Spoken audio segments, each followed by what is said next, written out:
शहर बजारका मान्छेका र्युमरहरू हल्ला हेर्यो भने त विचार विहीन, इतिहास विहीन, त्याग तपस्या बलिदान र निष्ठा विहीनहरूले पुरै कब्जा गरिसके नेपाल भन्या जस्तो हो हल्ला छ। पार्टीहरू त सिद्धिसके, जसले दशकौं लडाईं लडेर आन्दोलन गरेर त्याग र तपस्याका विचार र निष्ठाका कीर्तिमान कायम गरेकाहरू बदमाश, यी चाहिँ यिनको अब काम छैन भन्या जस्तो।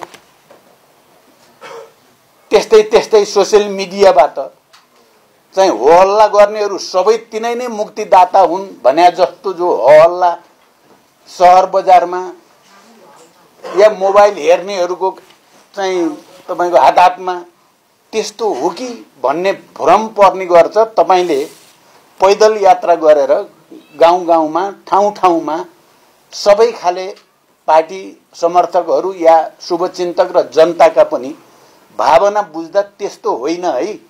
शहर बजारमा जे हो हल्ला छ त्यस्तो चाहिँ होइन। जनतामा अहिले पनि नेपाली कम्युनिस्ट पार्टी प्रति र हामीले गरेको पार्टी एकताको चाहिँ प्रक्रिया प्रति सकारात्मक भाव छ, यता विश्वास छ भनेर तपाईले जे राख्नुभयो यो पनि एउटा बलियो नै सन्देश तपाईले प्रवाहित गर्नुभयो। त्यस्तै नै होला भन्ने मलाई र हामीलाई, माधवजी र म त धेरै कार्यक्रममा जाँदा धेरै किसिमका मानिसहरूसँग भेटघाट अन्तर्क्रिया गर्दा हामीले महसुस त गरेका छौं। सोशल मिडिया र आईटी सेक्टरमा चाहिँ फेसबुक, युट्युब र इत्यादिहरूमा जे जस्तो चर्चा परिचर्चा छ, जनता त्यसरी नै चाहिँ छैन। पार्टीहरूप्रति, लिडरशिपहरूप्रति, पार्टीका विचारहरूप्रति, उद्देश्यहरूप्रति जनतामा आशा भरोसा कायमै छ भन्ने कुरा हामीले महसुस गर्थ्यौं। तपाईले यो पैदल यात्रा मार्फत पनि त्यस्तै अनुभूति बटोलेर ल्याउनु भएछ। प्रभाव भनौं, प्रभुत्व भनौं, स्वामित्व भनौं, जे भने पनि प्रतिक्रियावादी शक्तिहरूको हातमा छ। अहिले उनीहरूले जस्तो चाहे त्यस्तै प्रयोग हुने गरेका छ। मानिसहरूलाई लाग्छ हामीले चलाइरहेका छौं मोबाइल, हामीले गरिरहेका छौं प्रचार भन्ने लाग्छ मान्छेलाई। तपाईँ हामीलाई पनि लाग्छ मैले मोबाइल चलाइरहेको छु, मैले चाहिँ फेसबुकमा यो समाचार हालिरहेको छु, पोस्ट गरिरहेको छु भन्ने लाग्छ। तर अल्टिमेटली ती सबैमा एकाधिकार चाहिँ वैदेशिक साम्राज्यवाद र प्रतिक्रियावादकै छ। उनीहरूले चाहे जस्तो बनाइदिएका छन्।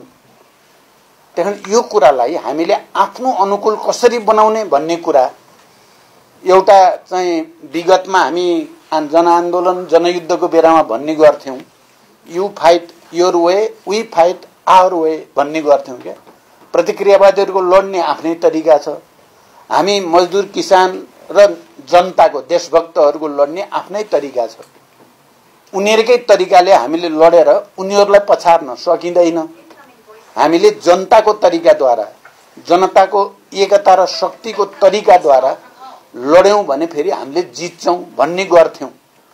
आज यो पैदल यात्रा मार्फत तपाईले सोशल मिडिया या फेसबुकमा या युट्युबमा या इन्स्टाग्राममा जे जति हो हल्ला हुने गरेका छन् प्रतिक्रियावादीहरूका, र त्यसमा रमेर अब नेपाल कब्जा गरिसक्यौं भन्ठाने एक छरीले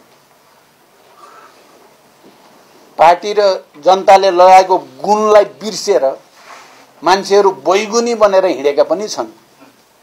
तर त्यसलाई आज तपाईले यो पैदल यात्रा मार्फतको अनुभूतिद्वारा अनि you fight your way, we fight our way भन्ने कुरा पनि एकचोटि प्रदर्शित गर्नुभयो। धन्यवाद तपाईलाई।